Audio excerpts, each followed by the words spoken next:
வணக்கம். ஆப்கி அதாலத்துக்கு உங்களை வரவேற்கிறேன். ஆப்கி அதாலத்தில் இன்னைக்கு வரப்போற பர்சனாலிட்டி எப்படிப்பட்டவர்னா, 19 வருஷமா இந்த உலகத்துல கிரிக்கெட் மூலமா அவரை எல்லாருக்குமே தெரியும். அவர் எப்படிப்பட்டவர்னா, அவருடைய பவுலிங்க்கு இந்த உலகமே பயந்தது. அவர் பேட்டிங் பண்ணும்போது பெரிய பெரிய பவுலர்ஸே பயந்துட்டாங்க. இன்றைய நமது வழக்கு அவர் மீது ஆப்கி அதாலத். பாகிஸ்தான் டீமோட கிரிக்கெட் டீமின் முன்னாள் கேப்டன் வசீம் அக்ரம் ஆப்கி அதாலத்தில் ஆஜராகவும்.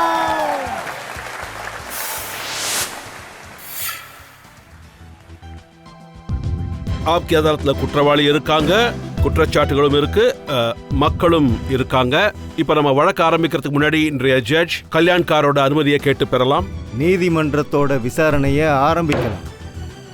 வசீம் அக்ரம் மீது ஆப்கி அதாலத்தில் இன்றைய வழக்க நாம ஆப்கி அதாலத்துல கிரிக்கெட் ஸ்டார் வசீம் அக்ரம் மீது உள்ள குற்றச்சாட்டு, இவருடைய அரகன்ஸ் பாகிஸ்தான் கிரிக்கெட் டீமுக்கு பாதிப்பை ஏற்படுத்தி இருக்கு. வசீம் சார், இது உண்மைதானா? 18 வயசுல நீங்க பாகிஸ்தான் கிரிக்கெட் டீமுக்காக கிரிக்கெட் விளையாட ஆரம்பிச்சிருக்கீங்க. அப்ப உங்களை ரொம்ப அன்பா பிரின்ஸ் ஆஃப் பாகிஸ்தான் சொல்லுவாங்க.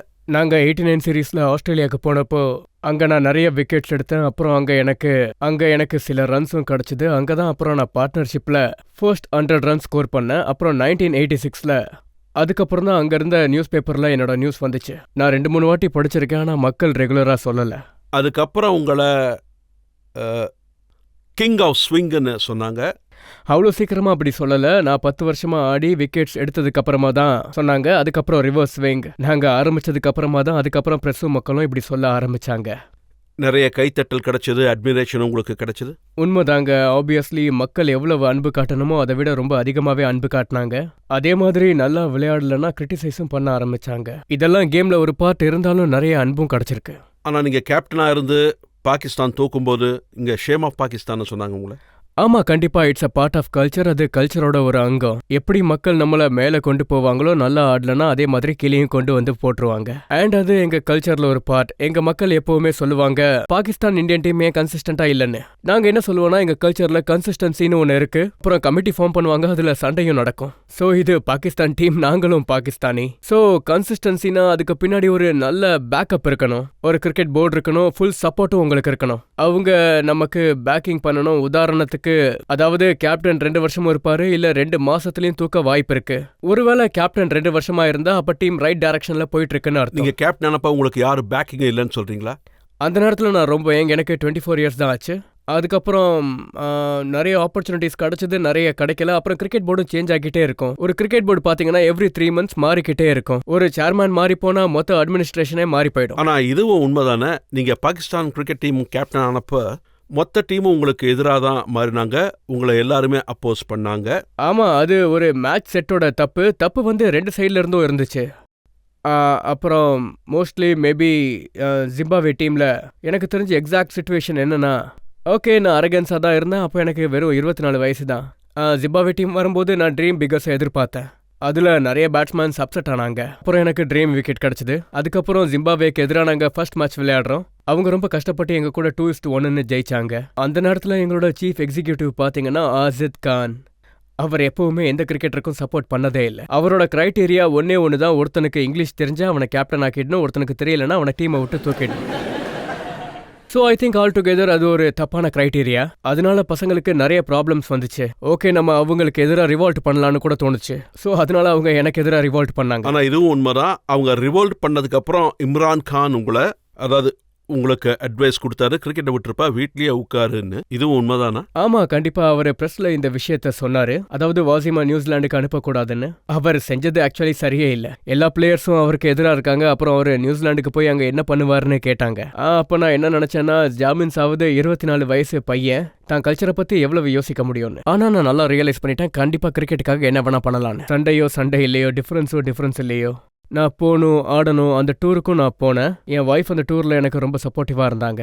நீங்க கண்டிப்பா போய் ஆகணும்னு. நாங்க போய் 3 மேட்சஸ்ல ஐ திங்க் 25 to 27 அவுட் கூட நான் பண்ணேன்.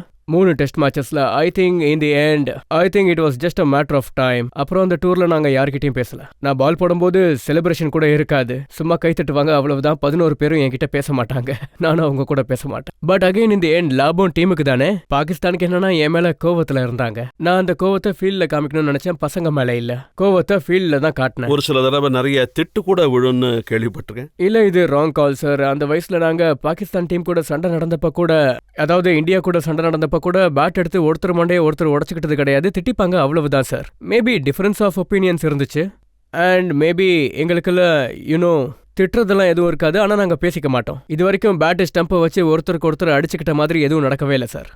எனக்கு ஒரு கிரிக்கெட்டர் சொன்னாரு, அதாவது சச்சின் டெண்டுல்கர் இங்கிலாந்துல மேட்ச் நடந்தப்ப, இது வேர்ல்டு கப் விஷயம் 2003. ஆமா, அவரு 4s and 6s அடிச்சப்ப எல்லா பாகிஸ்தானி பிளேயர்ஸும் திணறப்ப உங்களுக்கும் வக்கார் யூனிஸ்க்கும் கிரவுண்ட்லயே சண்டை நடந்துச்சு. 2003 சவுத் ஆப்பிரிக்கால 3 வருஷத்துக்கு முன்னாடி எனக்கு இந்த விஷயம் ஞாபகம் இல்லை. ஆப்வியஸ்லி நானும் வக்காரும் ரொம்ப ப்ரெஷர்ல இருந்தோம். ஐ திங்க் ஃபர்ஸ்ட் ஓவர்லேயே ஒரு ஷோயபை சேஞ்ச் பண்ணிட்டாரு. எனக்கு ஒன்று மட்டும் ஞாபகம் இருக்கு, சச்சின் ஒரு ஃபேமஸ் 6 அடிச்சாரு. நான் ஒரு டிவி சேனல்ல பார்த்தேன், 3 வருஷம் ஆனாலும் இன்னும் ஞாபகம் இருக்கு. அதுக்கப்புறம் so you know he was a main bowler. So ஷோயபும் கொஞ்சம் பயந்துட்டாரு, கேப்டனும் பயந்துட்டாரு. ஒரு டீம்ல கேப்டன் மட்டும் பயந்துட்டாருனா அது கொஞ்சம் யோசிக்க வேண்டிய விஷயம் தான். ஐ திங்க் அவர்கிட்ட நான் என்ன சொன்னேன்னா, பரவாயில்ல விடுங்கன்னு. அதுக்கப்புறம் வக்கார் சௌரவை அவுட் பண்ணாரு. ஷோயப் கூட ட்ரை பண்ணட்டும்னு நான் சொன்னேன், ஏன்னா ஒருவேளை அவருக்கு கூட விக்கெட் கிடைக்கலாம்ல. அண்ட் ஐ திங்க் எங்களுக்கு அதை பத்தி டிஃபரன்ஸ் ஆஃப் ஒப்பீனியன் கூட வந்துச்சு. என்ன தேர்ட் மேனா போ சொல்லிட்டாரு, நானும் போயிட்டேன். இதுவும் நான் கேள்விப்பட்டேன், வக்கார் உங்களை அண்டர் பவுல் பண்ணுவாரு, அதாவது உங்களுக்கு நிறைய வாய்ப்புகளை கொடுக்க மாட்டாரு, ஒதுக்கி வைப்பாரு. இல்ல அது தப்பு. வக்கார் கேப்டன்ஷிப்ல அந்த மாதிரி எப்பவுமே பண்ணதில்ல. அவர் கொஞ்சம் எண்ட்ல 2003 அப்போ, அதாவது பசங்க ரொம்ப ஃபீல் பண்ணுவாங்க அவங்களுக்கு ஒன் டேல இடம் இல்லைன்னு, அதனாலதான் டீமோட பெர்ஃபார்மன்ஸ் நல்லா இருந்துச்சு. ஆனா அவர் எனக்கு அண்டர் பவுல் பண்ணல. ஆஸ் அ கேப்டன் அவருக்கும் ஜெயிச்சாகணும்ல. சோ அவருக்கு ஜெயிக்கணும். ஒருவேளை மெயின் பவுலருக்கு பவுலிங் கொடுக்கலனா விக்கெட் வாங்குறவருக்கு, அப்படின்னா கேப்டனுக்கு தான் பெரிய ப்ராப்ளம். அதனால எப்பவுமே அவர் என் கூட அப்படி பண்ணது. ஆனா அந்த நேரத்துல பாகிஸ்தான் பிரஸ்ஸா பார்த்தோம்னா அதுல தோத்ததுக்கு காரணம் இதுதான் மென்ஷன் பண்ணிருக்காங்க. அந்த நேரத்துல வக்காருக்கும் உங்களுக்கும் நடந்த சண்டைனாலதான் இதெல்லாம் அப்படின்னு போட்டிருந்தாங்க. இல்ல 10 வருஷமா பாகிஸ்தான் பிரஸுக்கு ஒரு மிகப்பெரிய டாபிக் கிடைச்சிருக்கு. அதாவது என்ன நடந்தாலும் இவங்க 2 பேரும் சண்டை போடுவாங்க. யூனோ அவங்களுக்கு ஏதாவது ஒரு ஆட் ரீசன். ஓகே, எனக்கும் வக்காருக்கும் டிஃபரன்ஸ் ஆஃப் ஒப்பீனியன்ஸ் வந்துச்சு. அவர் எங்க இருந்தாரு, அவர் என்னோட வைஸ் கேப்டன் கூட. அவருக்கு லேட்டா வர பழக்கம் இருக்கு, அது இப்ப கூட இருக்கு. சோ அது எனக்கு கண்ட்ரோல் பண்ண முடியாத ஒரு விஷயமா இருந்தது. அந்த நேரத்துல எனக்கு எதுவும் புரியல, வக்காருக்கு எப்படி டிசிப்ளின் கத்து கொடுக்கறதுன்னு. ஆனா இப்ப ரொம்ப முன்னேறிட்டாரு, ஏன்னா 1 நிமிஷம் சீக்கிரம் வராராம். யூஸ்வலி 5 நிமிஷம் லேட்டா வருவார். ஒரு இடத்துல, அதாவது நான் நியூஸ் பேப்பர்ல படிச்சேன், அவருடைய இந்த நெக் கழுத்து மசில் கொஞ்சம் பிசகி போச்சு, உங்க 2 பேர் சண்டையில தான் அவர் கழுத்து சுளுக்கிடுச்சு அப்படின்னு. இல்ல நான் சொன்ன மாதிரி எங்களுக்கு எப்பவுமே கைகலப்பெல்லாம் நடந்ததே இல்லை. என்னைக்குமே திட்டிக்க மாட்டோம், ரொம்ப கோபமா சின்ன பசங்க மாதிரி பேசிக்காம இருப்போம்.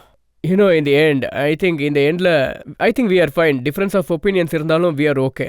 இப்போ நாங்க ரொம்ப நல்ல friends. That's a good sign. Javed Miandad கூட உங்களை ரொம்பவே கிரிட்டிசைஸ் பண்ணுவாரு. ரொம்ப. அவர் எப்பவுமே என்ன கிரிட்டிசைஸ் பண்ணுவாரு. அதுக்கு என்ன காரணம்னா ஐ திங்க் ஒரு விஷயம் இதுதான், என்ன டீமுக்குள்ள கொண்டு வந்தவர் அவர் தான், அதுல சந்தேகமே இல்ல. அவர் என்ன எடுத்துக்கிட்டப்போ அது 3வது டெஸ்ட் மேட்ச், அது first class match. Third first class game was it was a test match. நான் ஸோ டீமுக்குள்ள ஒரு ஃப்ளோக்கா தான் வந்தேன். அப்போ ஜாவேத் சண்டை போட்டு என்ன நியூசிலாண்டுக்கு கூட்டிட்டு போகணும்னு சொன்னாரு. அப்போ டீமுக்கு அவர் தான் கேப்டனா இருந்தார். அண்ட் எண்ட்ல நான் அவரை ட்ராப் பண்ணிட்டேன். இன் 95ல ட்ராப் பண்ணதுனால அவர் என்ன ரொம்ப கிரிட்டிசைஸும் பண்ணாரு. இப்ப கூட அவரு என் மேல கோவமா தான் இருக்காரு. அப்ப இது தப்பு தானே? எந்த ஆள் உங்களுக்கு கிரிக்கெட் விளையாட சான்ஸ் கொடுத்தாரோ, உங்களை கிரிக்கெட்குள்ள கூட்டிகிட்டு வந்தாரோ, உங்களுக்கு ஆட வாய்ப்பு கொடுத்தாரோ, நீங்க அவரையே டிராப் பண்ணிட்டீங்க. ஒருத்தரால நடக்கவே முடியாதப்போ அவர் என்ன கூட்டிட்டு வந்ததுக்காக நான் எப்படி அவரை டீம்ல எடுத்துக்க முடியும் சொல்லுங்க? நம்ம டீமோட நன்மையை பத்தியும் யோசிக்கணும். நம்ம பாகிஸ்தான் நாட்டுக்காக தான் விளையாடுறோம், நாடு ஜெயிச்சாகணும்.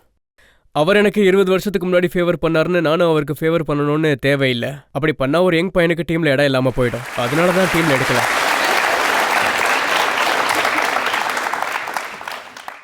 நீங்க சொன்ன இந்த விஷயம் எனக்கு புரிஞ்சுது. 10 வருஷம் வக்கார் கூட நீங்க ஃபீல்டுல பேசவே இல்லைன்னு. ஆனா ஜாவேத் மியாந்தாத் கூட உங்களுக்கு அடிக்கடி சண்டை வரும் இல்ல? இல்ல அவரு ரொம்ப பெரியவர். அவர்கிட்ட நான் எப்பவுமே தப்பா நடந்துக்கிட்டே. அவரு உங்ககிட்ட அப்படி நடந்திருக்கலாம். இல்ல அவரும் என்கிட்ட எப்பவுமே அந்த மாதிரி நடந்துக்கிட்டதே இல்ல, அதுல சந்தேகமே இல்ல. அவரு டிராப் ஆனதுக்கு அப்புறம் எங்களுக்குள்ள ப்ராப்ளம்ஸ் வந்துச்சு. எப்போ ஒரு யங் கேப்டன் டீமுக்குள்ள வந்தாலும், உதாரணத்துக்கு சொல்ல போனா நீங்க யுவராஜை இந்தியன் கேப்டனா ஆக்குனீங்கன்னா, சச்சின் டெண்டுல்கர் லேட்டா வர ஆரம்பிச்சாருன்னா, டிசிப்ளின் கேட்டு போனா யுவராஜுக்கு என்ன பண்றதுன்னே புரியாம ஆயிடும். ஏன்னோ அவரு எவ்வளோ பெரிய கிரேட் பிளேயர். அவரை வேணும்னே மக்கள் பேச்சை கேட்டு என்கிட்ட வந்து பேசுவாரு. நானும் அப்படிதான். அந்த ஒரு காரணம் தானே தவிர எங்களுக்குள்ள பர்சனலா எதுவும் இல்ல. நான் ஒரு பெரிய பிளேயர், எப்படி வேணா நடந்துக்கலாம்னு அவரு நினைச்சதே இல்ல. பெரியவங்களை மதிக்கணும்னு எனக்கு சின்ன வயசுலயே கத்து கொடுத்துருக்காங்க. அதனால நீங்க பேசாமலே இருந்துட்டீங்க.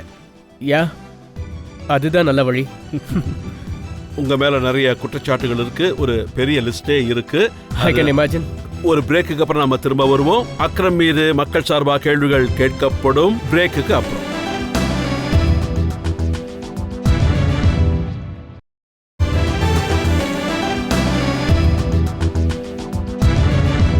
ஆப்கி அதாலத்துல பிரேக்குக்கு அப்புறம் பாகிஸ்தான் கிரிக்கெட்டர் வாசிம் அக்ரம் மேல கேள்விகளும் குற்றச்சாட்டுகளும் தொடரும். ஆப்கி அதாலத்துல அவர் மீது உள்ள அடுத்த குற்றச்சாட்டு. ஆப்கி அதாலத்துல கிரிக்கெட் ஸ்டார் வசீம் மீது உள்ள குற்றச்சாட்டு. இவர் வேணும்னே கான்ட்ரவர்சிஸ கிரியேட் பண்ணுவாரு. வசீம் சார், நிறைய கான்ட்ரவர்சிஸ் இருக்கு. வெஸ்ட் இண்டீஸ்க்கு நீங்க போனீங்கன்னா அங்க நியூஸ் பேப்பர்ல என்ன வந்துச்சுன்னா, கஞ்சா அடிச்சுங்கன்னு. கஞ்சா அடிச்சுட்டு கிரிக்கெட் விளையாடுங்க. ஆமா ஆமா, இந்த கான்ட்ரவர்சி வந்துச்சு. நான் சொன்ன மாதிரி சின்ன வயசுல எல்லாமே தப்பா நடந்துச்சு. ஆனா இந்த தப்புகளை வச்சுதான் நான் கத்துக்கிட்டேன். That's what matters at the end of the day.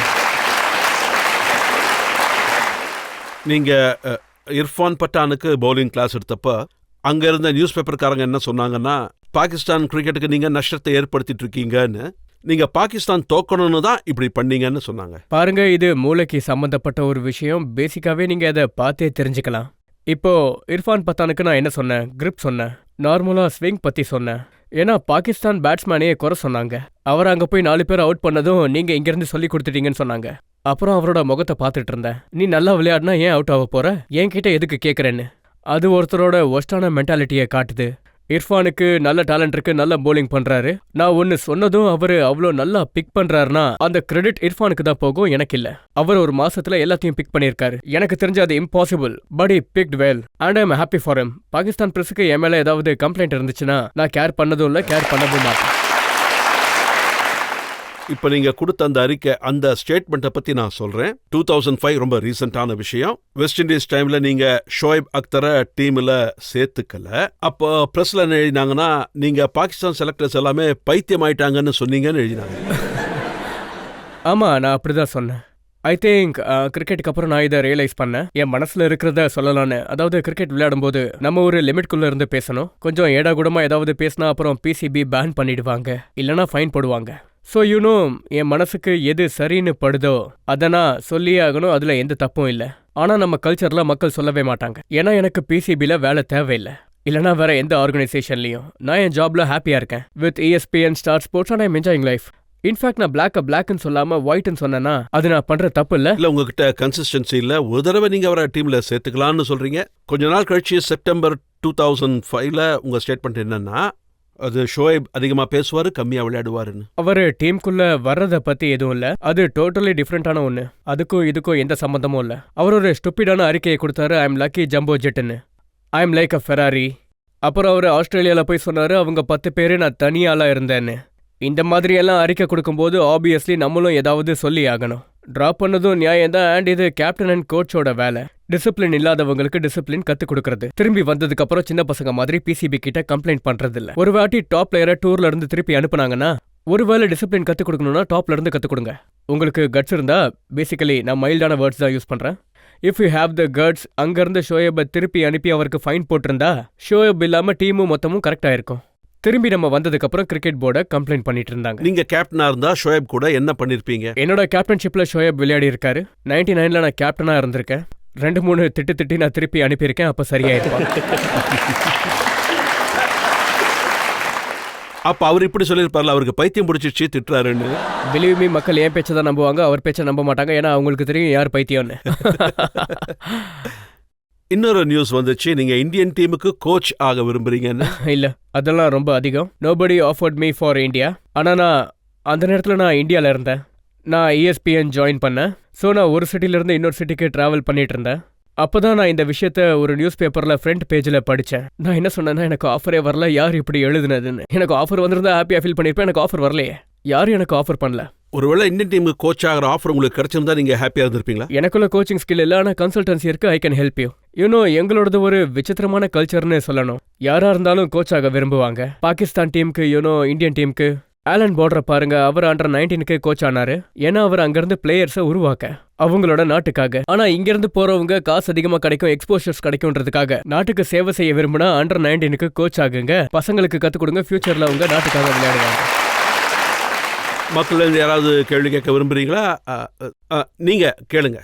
Wasim sir, நீங்க கிரிக்கெட்ல ஃபேமஸ் ஆனவங்கள ஒருத்தர்னு நினைக்கிறேன். நீங்க ஏன் எந்த டீமுக்குமே கோச்சாக விரும்பல? உங்க இன்டர்வியூ படிச்சிருந்தேன், அதுல நீங்க கோச்சாக விரும்பலன்னு சொல்லியிருந்தீங்க. நிறைய பேர் என்கிட்ட இந்த கேள்வியை கேட்டாங்க, ஏன் நீங்க பாகிஸ்தானுக்கு கோச் ஆக மாட்டேங்கிறீங்கன்னு. இர்ஃபான் பத்தானுக்கு சொல்லி கொடுத்ததும் பாகிஸ்தான் என்ன பத்தி நியூஸ் பேப்பர்ல இழுத்து விட்டாங்க. கோச்சிங் ஒரு டிஃப்ரெண்டான ஸ்கில், அதுக்கு பேஷன்ஸ் வேணும், அப்புறம் ஆர்கனைஸ் பண்ண தெரியணும். எனக்கு இந்த ரெண்டுமே இல்லை. ஆனா ஒருவேளை எப்பவாவது ஆப்பர்ச்சுனிட்டி வந்துச்சுன்னா நான் கண்டிப்பா யோசிப்பேன். என்னால கன்சல்டன்ட் ஆக முடியும், எந்த அளவுக்கு எனக்கு கிரிக்கெட்டுக்கு செய்ய முடியும்ன்றத.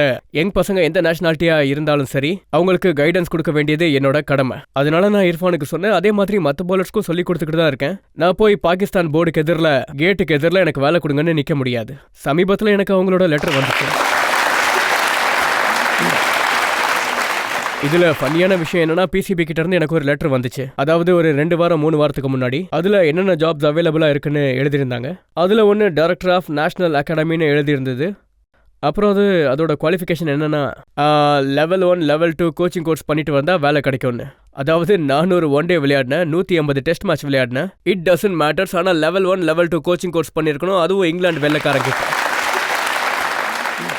ஆனா வசீம், என் கேள்வி என்னன்னா, 400 ஒன் டேஸ் விளையாடினவர், எத்தனையோ டெஸ்ட் மேட்சஸ் விளையாடியவர், பாகிஸ்தானுக்காக நிறைய மேட்சஸ் ஜெயிச்சு கொடுத்தவர், அவரை டீம் விட்டு வெளியேற்றிருக்காங்க. இந்த டீல விழுந்தா அதை தூக்கி வெளியே போடுவோமே, அந்த மாதிரி. அகைன் இது நடக்கலன்னா தான் எனக்கு ஷாக்கிங்கா இருந்திருக்கும். Again this is a part of culture. இது கல்ச்சரோட ஒரு அங்கம். இப்ப சௌரவ் கங்குலிக்கு கூட என்ன நடந்துட்டு இருக்கு, அவரையும் இப்படி தானே பண்ணிட்டு இருக்காங்க. நம்ம விழுந்தவங்கள விழ வச்சிட்டு இருக்கோம். ஆனா இது ஆப்போசிட்டா மாறி ஆகணும். ஒருவேளை இப்ப சௌரவ் கங்குலிக்கு 33 வயசுன்னு வச்சுக்கோங்க. இன்னைக்கு அவரு சரியா விளையாடல, அவர் அவுட் ஆஃப் ஃபார்ம்ல இருக்காரு. ஆனா அவரு கிரிக்கெட்ல இருக்காருல, ஆனா கேப்டன் இல்ல, தட்ஸ் ஓகே. ஆனா அவர் கிரிக்கெட்ல இருக்கிறதால கொஞ்சம் பேக்கிங் பண்ணுங்க. அவருக்கு பேக்கிங் பண்ணா மக்கள் அவருக்காக எதுக்கு பேக்கிங் பண்றீங்கன்னு கேக்குறாங்க. ஏன்னா அவருக்கு என்ன நடந்துட்டு இருக்குன்னு எனக்கு தெரியும். சோ அஸ் அ பிளேயர் இப்படி நடக்கும்போது ஐ எம் அன்சாட்டிஸ்ஃபைடு, இப்படிதான் என்னையும் அவங்க வெளியில எடுத்தது. இந்த அளவுக்கு பேரும் புகழும் கிடைச்சதுக்கு அப்புறம் உங்களை இப்படி அவங்க நடத்தினாங்கன்னு சொன்னா கண்டிப்பா அது தப்பு தான், செஞ்சிருக்க கூடாது அப்படின்னு தானே உங்களுக்கு தோணி இருக்கணும். கண்டிப்பா. ஆனா அதுக்காக நான் வருத்தப்படல. ரிட்டையர் ஆனது எனக்கு சந்தோஷம் தான். இல்லைன்னா ஒரு 6 மாசம் தான் நான் விளையாடி இருப்பேன். 1 வருஷத்துக்கு அப்புறம் என்ன டிராப் பண்றதுக்கு பதிலா என்ன விட்டுருங்கப்பான்னு நான் சொல்லிட்டேன். மக்கள் இப்பவும் சொல்லுவாங்க, இன்னும் நீங்க 1 வருஷம் விளையாடி இருக்கலான்னு. அப்புறம் சொல்லுவாங்க, அவருக்கு வயசாயிடுச்சு தூக்கிடுங்கன்னு. எப்பவுமே இந்தியாவில் கிரிக்கெட் மேட்சா இருந்தாலும் சரி, ஹாக்கி மேட்சா இருந்தாலும் சரி, அதாவது இந்த ஸ்போர்ட்ஸ் ஸ்பிரிட்னு இருக்குதுல்ல, அதுல விளையாட்டு அதிகமா நடக்காது, சண்டை தான் நடக்கும். சண்டை அதிகமா இருக்கும், விளையாடணுன்ற எண்ணம் கம்மியா இருக்கும். நீங்க ஒரு எந்த சேனல் மாதிரி ஏன் விளையாடணும்னு நினைக்கிறீங்க? நீங்க எந்த டிவி சேனல் பாத்தீங்க? எல்லா சேனல்லையுமே பாக்குறோம் சார். நான் எல்லா டீமுக்கு எதிராகவும் விளையாடி இருக்கேன். நாங்க பிளேயர்ஸ்குள்ள கோவமாவும் பேசுவோம். அதனால இது வரைக்கும் எந்த ப்ராப்ளமும் வரல. ஸ்போர்ட்ஸ் ஸ்பிரிட்டா? கண்டிப்பா இது ஸ்பிரிட் தான். ஆஸ்திரேலியன்ஸ் பண்ணா கரெக்ட், நாங்க பண்ணா தப்பா?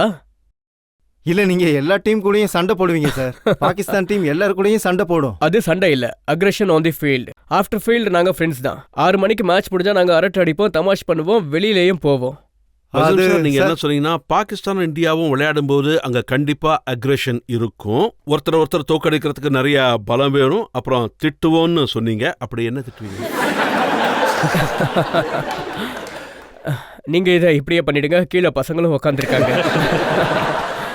இல்ல, பட் ஐ திங்க் இந்தியாவுக்கு எதிராக நான் விளையாடுறத என்ஜாய் பண்ணியிருக்கேன். ஐ ஆல்வேஸ் என்ஜாய்ட் பிகாஸ் அதனால ப்ரெஷர் ரொம்ப அதிகமாக இருக்கும். அதான் எப்பவுமே சொல்லுவாங்களே, ஆஷஸ் பெஸ்ட் சீரீஸ்னு, அதுக்கு நோ கம்பேரிசன். வெள்ளைக்காரங்களுக்கு என்ன தெரியும், ஆஷஸ் வருவார், ஜெயிச்சா வெல்டான், இல்லைனா பேட் லக். ஆனால் நம்ம இடத்துல தோத்தா 2 வருஷத்துக்கு பேட் லக்னு சொல்லுவாங்க. வைஸ் வர்சா 2 கண்ட்ரீஸ்லயும். டீம் தோத்துட்டு வந்தா செருப்பு மாலையை தான் கொண்டுட்டு வருவாங்க இல்லையா? ஆமா, செருப்பு மாலை, கழுத, குதிரை எல்லாத்தையும் கொண்டு வந்துருவாங்க. ஆனா ஐ திங்க் அது ஒரு ஃபன். அங்க ப்ரெஷர் பில்டப் ஆகுறது ஆரம்பமாகும் 2 மாசத்துக்கு முன்னாடியே. ஒருவேளை இந்தியா பாகிஸ்தானுக்கு போனா இப்ப இருந்தே பேச ஆரம்பிப்பாங்க. டிரைவர் யாரை சந்திச்சாலும், ரிக்ஷாக்காரன், அப்பா அம்மா, அண்ணன் தங்கச்சி, ஃப்ரெண்ட்ஸ், நீங்க தோக்காதீங்கன்னு சொல்லுவாங்க. ஸோ பிளேயருக்கு ப்ரெஷர் பில்டப் ஆகும். It's a beauty of it. அந்த ப்ரெஷரை நம்ம எப்படி கண்ட்ரோல் பண்றோன்றது. அப்புறம் அக்ரெஷனை பத்தி சொல்லணும்னா, திட்டுறது எல்லாமே நடக்கும், ஆனா அதனால பிரச்சனை வராது. எல்லா டீம்ஸ்லயும் நடக்கும். அது எங்க டீம்லயும் சரி, அவங்க டீம்லயும் சரி. திட்டிப்போம், அவ்வளவுதான். சச்சின் மாதிரி ஒரு பிளேயரை, ராகுல் டிராவிட் மாதிரி ஒரு பெரிய பிளேயரை, அவங்க கிரேட் பிளேயர்ஸ், அவங்க பெரிய அம்பாசிடர்ஸ், அவங்கள நாங்க எதுவும் சொல்ல மாட்டோம். ஏன்னா அவங்க எங்க பிளேயர்ஸை எதுவும் சொல்ல மாட்டாங்க. சோ அதெல்லாம் ஒரு சைக்கிளிங் மாதிரி எல்லாரும் யூஸ் பண்ணுவாங்க. ஒரு சில தடவை என்ன தோணும்னா, நீங்க ஆடுறத நிறுத்தினதுலேருந்து எல்லாத்துலயுமே கமெண்ட் பண்றீங்க, எல்லாத்துக்கும் கருத்து சொல்றீங்க. அந்த குற்றச்சாட்டு எங்கிட்ட இருக்கு. இன்னும் நிறைய கேள்விகளும் இருக்கு. ஒரு சின்ன பிரேக் எடுத்துக்கலாம். பிரேக்குக்கு அப்புறம் நாம வசீம் அக்ரம் கிட்ட கேட்டுக்கலாம் அவருடைய எக்ஸ்ட்ரா கமெண்ட்ஸ் பத்தி.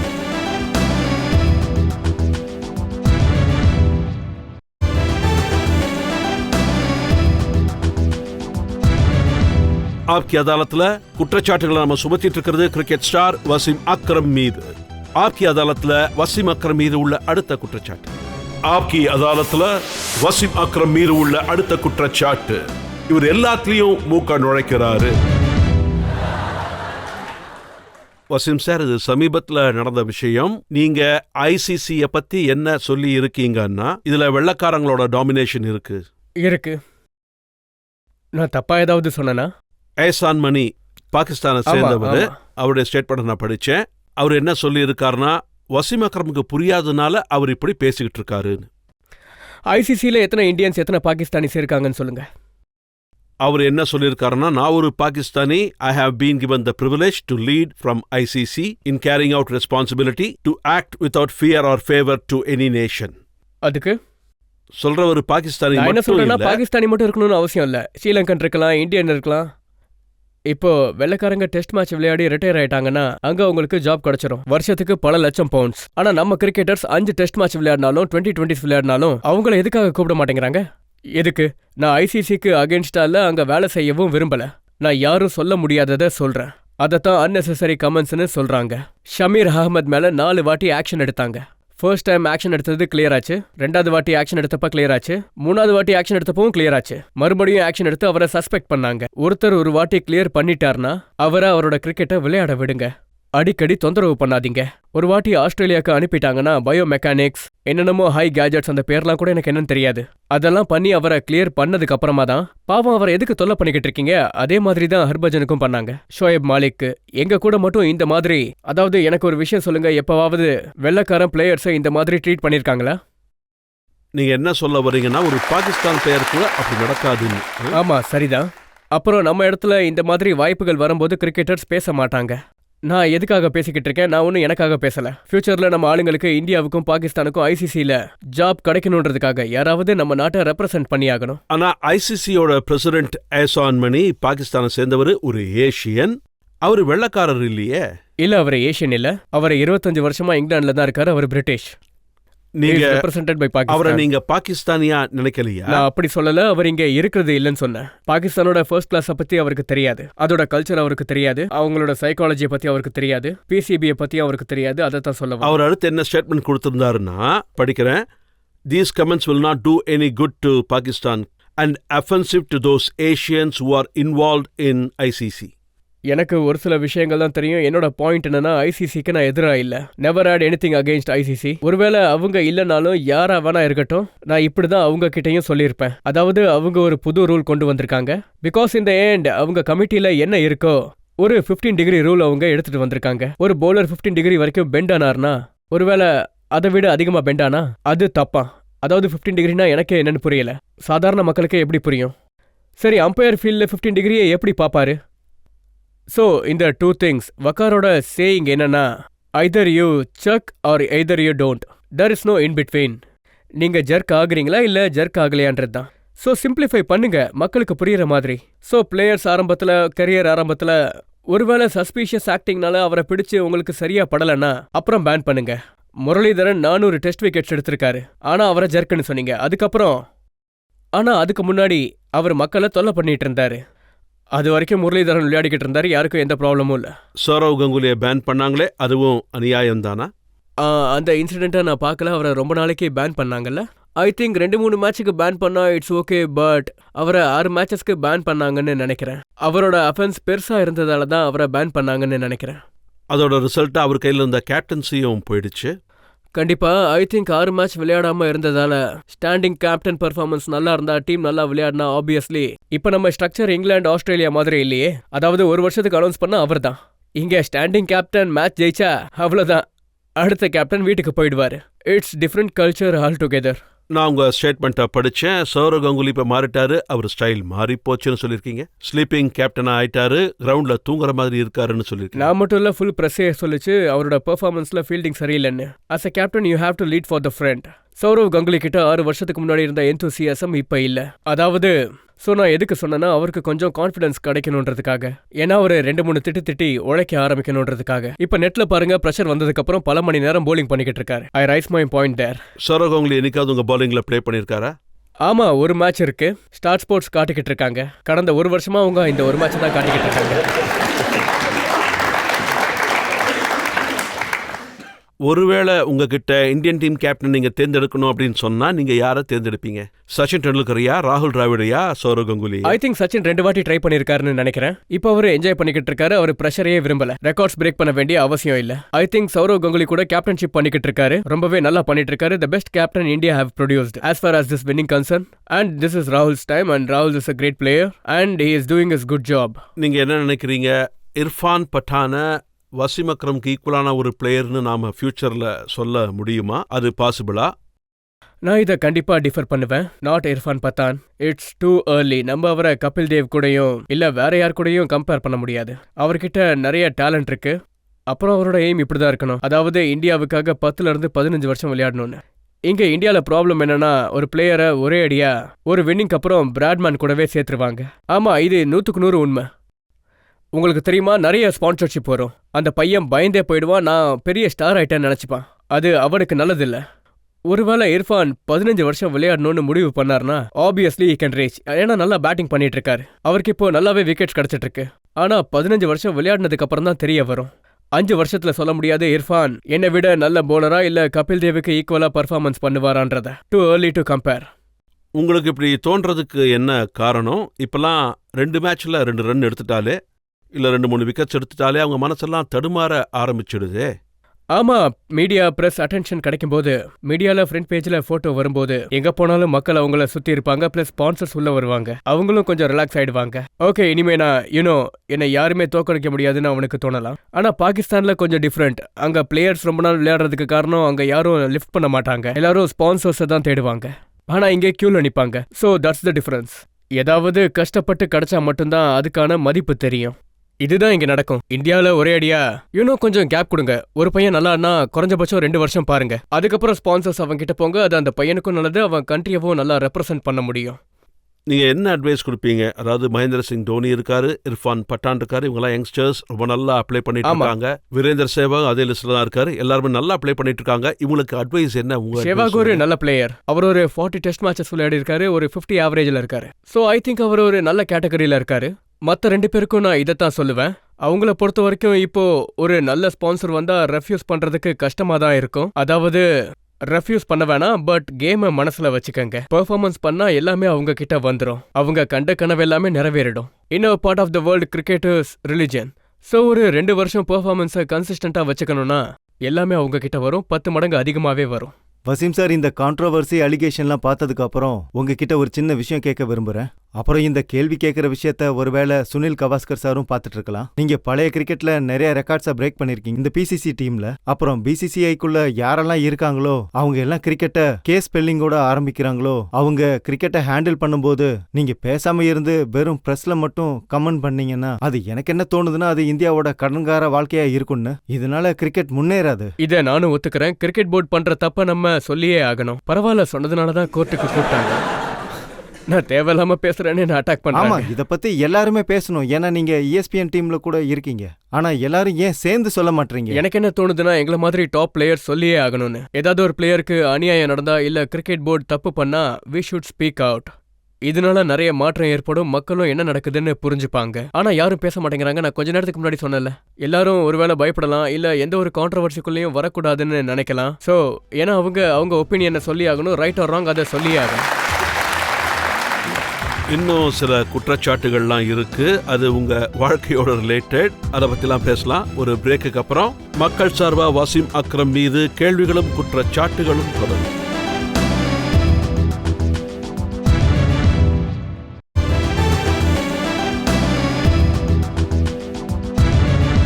ஆப்கி அதாலத்ல இன்னைக்கு நாம வழக்க தொடர்ந்து கேள்விகளை கேட்டுட்டு இருக்கிறது வாசிம் அக்ரம் மீது. ஆப்கி அதாலத்ல வாசிம் அக்ரம் மீது அடுத்த குற்றச்சாட்டு. ஆப்கி அதாலத்ல வாசிம் அக்ரம் மீது உள்ள அடுத்த குற்றச்சாட்டு, இவர் கிளாமருக்கு பின்னாடியே ஓடுவார். இதை இப்படியும் சொல்லலாம், கிளாமர் உங்க பின்னாடி ஓடி வருதுன்னு. உங்களுக்கு பிளே பாய் இமேஜ் இருக்கு. கிளாமர் யாருக்கு பிடிக்காது? பை தி வே, உங்களுக்கு பிடிக்காதா? ஆனா நீங்க கிரிக்கெட் விளையாடும் போது அந்த நேரத்தில் உங்களுக்கு ஒரு பிளே பாய் இமேஜ் இருந்தது, அது உங்களுக்கு பிடிச்சிருந்ததா? பிளே பாய் இமேஜ் எனக்கு எதுக்கு இருக்கும்? எனக்கு தான் கல்யாணம் ஆயிடுச்சு, அப்புறம் எதுக்கு எனக்கு அந்த பிளே பாய் இமேஜ்? ஒருவேளை அதனால தான் இந்த கேள்வி அதிகமாக கேட்கப்படுதோ என்னமோ. எக்ஸாக்ட்லி. ஆனா கிளாமர்லாம் எதுவும் இல்ல. ஃப்ரெண்ட்ஸ் கூட சேர்ந்து பார்ட்டிஸ்க்கு போவேன், அது எல்லாரும் போவாங்க. நார்மல். நீங்க போட்டிருக்கிற டிஷர்ட்ல பிக் பாய்ஸ் பிளே அட் நைட்னு போட்டிருக்குன்னு. இதை நீங்க பாகிஸ்தானோட பிரஸ்ல தான் பார்த்திருப்பீங்க. ஐ திங்க் நீங்க யாரும் நான் அந்த மாதிரி டிஷர்ட்டை போட்டிருக்கிறத பார்க்க முடியாது. நான் அந்த மாதிரி ஆளும் கிடையாது. மத்திய பிரதேஷ்ல பூரான்பூர் ஜில்லால 4 பசங்களோட தாய் வசீம் அக்ரமோட ஃபேன்.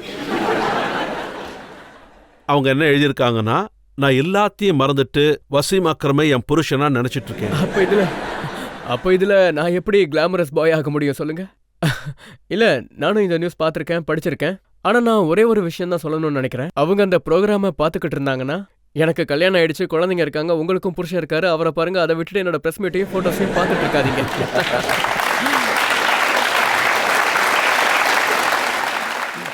இதுல என்ன எழுதியிருக்குன்னா, ஒன் டே மேட்ச் டிவியில பார்த்ததுக்கு அப்புறம் அக்ரமால எந்த அளவுக்கு நான் அஃபெக்ட் ஆகியிருக்கேன்னா, அவரை என் புருஷனா ஏத்துக்கிட்டு என்னுடைய ரிட்டையர்ட் ஹஸ்பண்டுக்கு நான் டிவோர்ஸே கொடுத்து அனுப்பிட்டேன்னு போட்டிருக்காங்க. பாவம், அந்த ஆளோட நிலைமை இப்போ என்ன ஆயிருக்குன்னே தெரியல. But I think like I set, நான் உங்ககிட்ட இதை மட்டும் தான் ரிக்வெஸ்ட் பண்றேன். நீங்க உங்க ஃபேமிலியும் பசங்களையும் பாத்துக்கிறதுல கான்சென்ட்ரேட் பண்ணுங்க. 4 பசங்களை பாக்குறது ரொம்ப கஷ்டமான விஷயம். ஒருவேளை அவங்க 4 பசங்களோட தாயா இல்லாம ஒரு 18-19 வயசு பொண்ணா இருந்தா என்ன பண்ணுவீங்க? அப்போ யோசிக்கலாம்.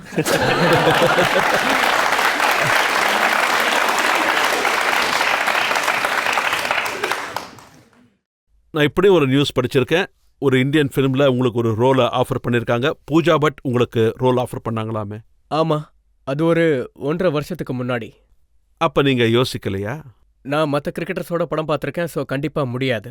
நான் சச்சின், அஜய் படத்தை பார்த்தேன், ஆனா அந்த படத்துக்கு அப்புறம் ஆஃபர் எதுவும் வரல. மோர் சிங் கான் படத்தை பார்த்தேன், சந்தீப் பட்டேல் படத்தை பார்த்தேன். Acting is a profession. அப்புறம் அது ரொம்ப கிரிக்கெட்டை விட ரொம்ப ஹார்ட் ஒர்க்கிங்கான ப்ரொஃபஷன். நம்ம அதை பத்தி ஏதாவது படிக்கணும். And we have to start from scratch. Imagine பண்ணி பாருங்க, வசீம் அக்ரம் 40 வயசுல கிரிக்கெட் விளையாடிக்கிட்டு இருக்காரு. எல்லாத்துக்கும் மேல அவருக்கு ஆக்டிங்கை பத்தி ஒன்றும் தெரியாது. So I don't think it's my cup of tea. எனக்கு ஆக்டிங் பிடிக்கும், அதுக்காக நான் ஆக்டர் ஆயிட முடியாது. பரவாயில்ல, நீங்க தைரியமா எல்லாரோட படத்தையும் பார்த்திருக்கீங்க. என்னால ஒரே ஒருத்தரோட படம் தான் பார்க்க முடிஞ்சது, அதுவும் 1/2 மணி நேரத்துக்கு. ஆமா, அதை நான் பிட்ஸ் அண்ட் பாப்ஸ்ல பார்த்தேன், கொஞ்சம் கொஞ்சமா பார்த்தேன், ஆனா பார்த்தேன். ஆனா ஒரு கிரிக்கெட்டர் பண்ணும்போது ரொம்ப எக்ஸைட்டிங்கா இருக்கும். ஒரு கிரிக்கெட்டர் எப்படி பண்றாருன்னு நல்லா இருக்கும். நாங்க டீம் மெம்பர்ஸ்லாம் சேர்ந்து பார்த்தோம். நாங்க அப்புறம் அவங்கள கிண்டல் கூட பண்ணோம். ஸோ யோசிச்சு பாருங்க, நானும் நடிச்சிருந்தா ஒருவேளை என்னோட கலீக்ஸும் ஃப்ரெண்ட்ஸும் என்ன கிண்டல் பண்ணியிருப்பாங்க. இப்போ நம்ம நேரம் கம்மியா இருக்கு.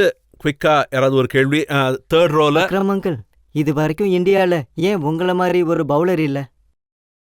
என்ன உங்களை மாதிரி ஒரு பவுலர் இந்தியன் டீம்ல இல்லவே இல்லையே? கண்ணா, இப்போ உங்ககிட்ட ஒரு புது பையன் வந்துகிட்டு இருக்காரு. உங்ககிட்ட ஆர்பி சிங் இருக்காரு, இர்ஃபான் பத்தான் இருக்காரு, அப்புறம் ஜஹீர் கானும் உங்ககிட்ட இருக்காரு. அதுக்கப்புறம் ஒரு 5 மேட்ச்ல 30 விக்கெட் எடுத்திருக்காரு. ஆனா இப்ப அவரை எடுத்துக்க மாட்டாங்க, என்ன பண்ண முடியும்? ஆனா உங்ககிட்ட பவுலர்ஸ் இருக்காங்க. இந்தியால ஃபாஸ்ட் பவுலர்ஸ் இல்லைன்னு மட்டும் சொல்ல முடியாது. இப்ப நீங்க விக்கெட் எடுக்கிறத வச்சு பார்த்தா ஃபாஸ்ட் பவுலர்ஸ் இல்லைன்னு சொல்ல முடியாதுப்பா. ஐ மீன், டெஸ்ட் கிரிக்கெட்ல டெட் விக்கெட்ஸ் எடுத்தா கிரிக்கெட் பாக்குறதுக்கே நல்லா இருக்காது. அதுல பாத்தீங்கன்னா ஸ்பின்னரே அவுட் பண்றாரு. அப்போ ஃபாஸ்ட் பவுலர்ஸ் எப்படி வருவாங்க? யூனோ, இந்தியா பாகிஸ்தான், இப்போ இங்கிலாந்து கூட பாகிஸ்தான் ஜெயிச்சிடுச்சு. ஆனா டெட் விக்கெட், அவங்க லோ ஸ்ட்ராட்டஜியை யூஸ் பண்ணாங்க. ஆனா இது வரைக்கும் நான் உங்க நாட்டுல கிரீன் விக்கெட்டை பார்த்ததே இல்ல. நான் 20 வருஷமா ஆடிக்கிட்டு இருக்கேன். சோ ஃபாஸ்ட் பவுலர்ஸை விட ஸ்பின்னர்ஸ்க்கு தான் மக்கள் முக்கியத்துவம் கொடுப்பாங்க. வசீம் சார், என்னோட கேள்வி என்னன்னா, 1999ல இந்தியா பாகிஸ்தானோட டெஸ்ட் மேட்ச் ஒன்று டெல்லியில நடந்துட்டு இருந்துச்சு. ஆமா, அந்த மேட்ச்ல நம்ம அனில் கும்ப்ளே சார் அப்போ 9 விக்கெட் எடுத்துட்டாரு. சொல்லுங்க. அப்புறம் நீங்களும் வக்கார் யூனிஸ் சாரும் விளையாடிட்டு இருந்தீங்க.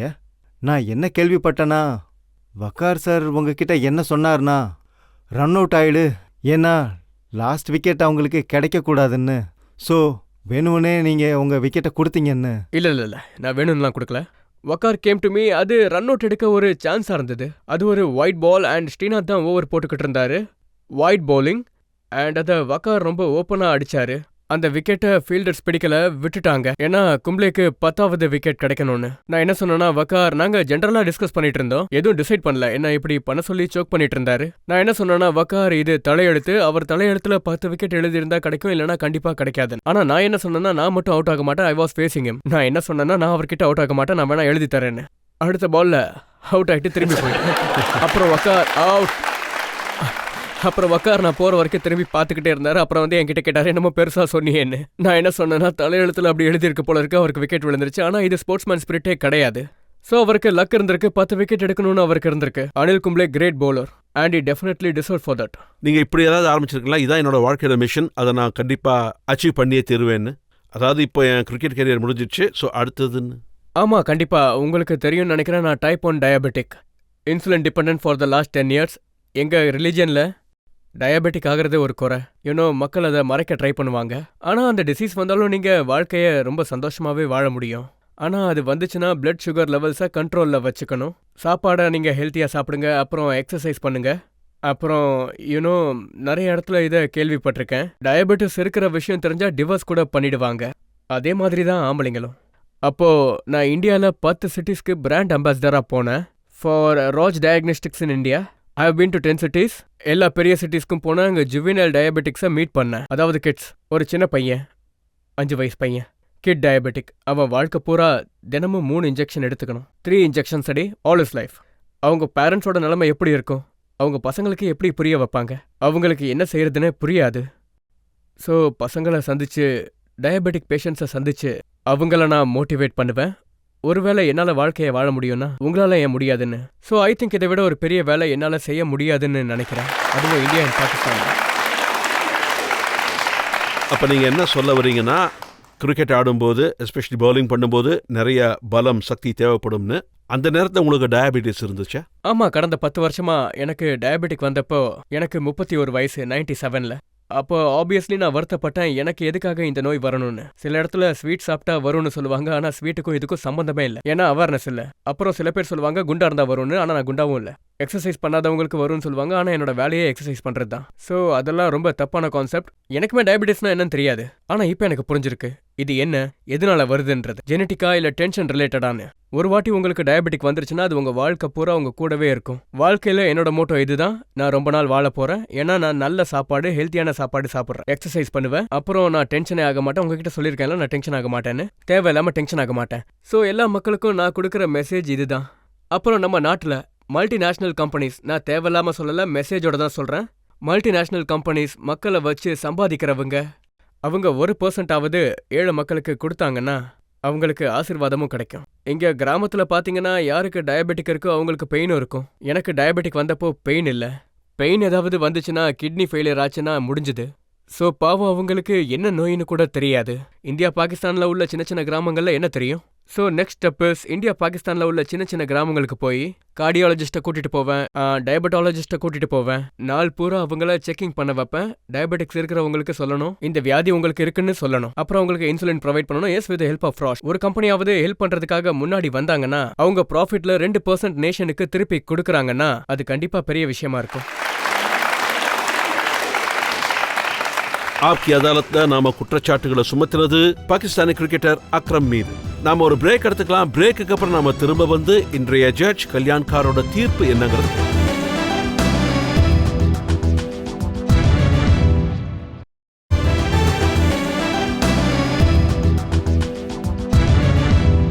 ஆப்கி அதாலத்ல இன்னைக்கு நாம குற்றச்சாட்டுகளை சுமத்தினது, கேள்விகளை கேட்டது பாகிஸ்தானி கிரிக்கெட் ஸ்டார் வசீம் அக்ரம் மீது. இப்ப இன்றைய ஜட்ஜ் கல்யாண்கார் அவருடைய தீர்ப்பு என்னங்கிறத கேட்போம். வசீம் அக்ரம், அனைத்து குற்றச்சாட்டுகளுக்கும் ரொம்ப அழகா டிஃபென்ஸ் பண்ணியிருக்கீங்க. With a lot of transparency, forthrightness and sense of humour. நீங்க டயாபெட்டிஸ்க்காக எடுத்த முயற்சி which is away from cricket ரொம்பவே பாராட்டத்தக்கது. இந்த நீதிமன்றம் வசீம் அக்ரம் சாரை கௌரவமா விடுதலை பண்ணுமாறு கேட்டுக்கொள்ளுங்க.